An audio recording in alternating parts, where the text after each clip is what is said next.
Já, þetta sem sagt svona sýning sem ber nafnið Gröf sem heitir þá eftir sem sagt þessum sveitabæ sem langafi minn átti sem var hérna í Grafarholti sko. Það var sem sagt þannig að hann átti gröf og svo keypti hann næsta land við hliðina sem hét Holt að ég held og hérna tvinnaði saman orðið Grafarholt eða nafnið Grafarholt og þetta er einhver svona nostalgíu upprifjun á þessari ættarsögu minni sem sagt svona að ég er búsettur á Ísafirði, þá er ég svona reykvísk ættaður Ísfirðingur.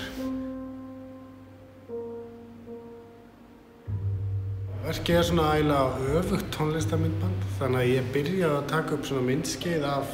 Reykjavíkurborg sem að ég síðan breyti yfir í hálfgerð bara tónverk sem að